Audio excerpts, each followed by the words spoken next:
વિદ્યાર્થી મિત્રો, આપણે જોઈ રહ્યા છે ધોરણ 8 ગણિત, એમાં સ્વાધ્યાય 8.3 નો દાખલા નંબર બીજો. આ દાખલા નંબર બીજો જે છે ને એ પેલા જેવો છે, આપણે ગુણાકાર જ કરવાનો છે, પણ આમાં આપણને કોષ્ટક આપી દીધો એટલે આપણે લિનિયર એક લાઈનમાંનો ગુણાકાર કરતા જઈશું. તો ચાલો વિડીયોની શરૂઆત કરીને એ પહેલા તમે જો જ્ઞાન વિશ્વ ઉપર નવા છો અથવા તો હજી સુધી જ્ઞાન વિશ્વને સબસ્ક્રાઇબ નથી કરી, નીચે આપેલા સબસ્ક્રાઇબ બટનને ક્લિક કરો, બાજુનો બેલ આઇકન પણ દબાવો. વિડીયો કેવો લાગ્યો અથવા દાખલામાં કઈ ના સમજાણું બંનેમાં કોમેન્ટ કરીને મને જણાવજો. હવે અહીંયા આપણને આપ્યા છે a અને અહીંયા આપ્યા છે a વત્તા b વત્તા c. તો પહેલા હું આ a નો ગુણાકાર b સાથે કરું તો મને મળે a ગુણ્યા b એટલે કે ab. વત્તા a પહોંચ્યા તો વત્તા ના વત્તા. હવે હું આ a નો ગુણાકાર c સાથે કરું તો મને મળે ac અને એ વત્તા ના વત્તા. અને હવે હું એનો d સાથે ગુણાકાર કરું તો મને મળે ad. કારણ કે ચલનો આપણે ચલ સાથે ગુણાકાર ત્યારે જ કરીએ, બંને સરખા હોય તો ઘાત લખતા હતા, ન સરખા હોય તો ભેગા કરીને લખી દેતા હતા. હવે અહીંયા આપણે શું કરશું, આ બાજુ રિવર્સ આપશું. શું કામે? તો કે અહીંયા વત્તા વાળા પદ છે અને આ આપણી પાસે સિંગલ પદ છે, તો આનો આપણે ગુણાકાર કરીએ. હવે 5xy ને હું આની સાથે x સાથે કરું છું. જુઓ તો પેલા તો 5 ગુણ્યા 1 એટલે 5 ના 5 જ મળશે મને. હવે x ગુણ્યા x અથવા તો 2 વાર x થયો એટલે કે x નો વર્ગ.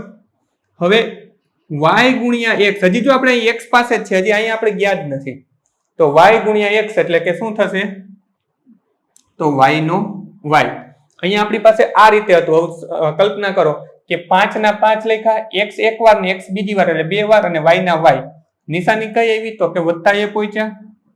હવે ફરી વાર, હવે આ બેને ભૂલી જાય થોડીક વાર, તો અહીંયા શું છે, આપણી પાસે ખાલી y છે, અહીંયા 5xy છે, તો આ રીતે લખી નાખું 5x y નો વર્ગ. શા માટે?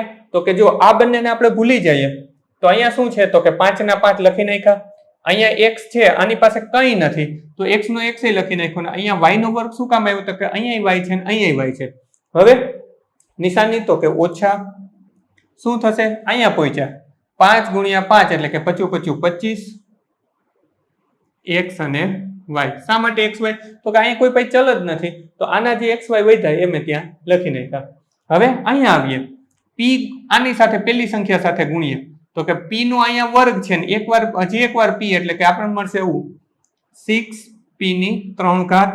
અહીંયા પહોંચ્યા ઓછા ના ઓછા. હવે અહીંયા 7p છે અને અહીંયા p છે, તો શું થશે, 7p નો વર્ગ, 7p નો વર્ગ અને એને વત્તા આ p ગુણ્યા 5 તો કે 5p. ત્યાર પછી અહીંયા 4p² q² અને અહીંયા p² છે, તો 4 નું આને આપણે થોડી વાર ભૂલી જઈએ. હું આની સાથે ગુણાકાર કરું તો મને મળે 4p ની 4 ઘાત અને q નો વર્ગ. શા માટે? તો કે 4 ના 4 p વર્ગ અને p વર્ગ, p ની 4 ઘાત. અહીંયા q વર્ગ છે, આની પાસે તો q છે જ નહીં કારણ કે આપણે તો આટલું જ જોતા હતા. ત્યાર પછી ઓછાની નિશાની અને અહીંયા આપણી પાસે q વર્ગ છે, તો શું થશે, 4p નો વર્ગ, 2 વાર q આની પાસે ને 2 વાર q આની પાસે, તો q ની 4 ઘાત. અહીં લખી નાખું 4p વર્ગ q ની 4 ઘાત. ત્યાર પછી અહીંયા abc છે, તો એનો આપણે a સાથે ગુણાકાર કરીએ તો મને મળે a નો વર્ગ b અને c. આ abc હતું, a ગુણ્યા a એટલે કે a નો વર્ગ અને b ને c તો આપણે એમ જ લખી નાખવાનું. હવે b પાસે જઈએ, વત્તા ના વત્તા.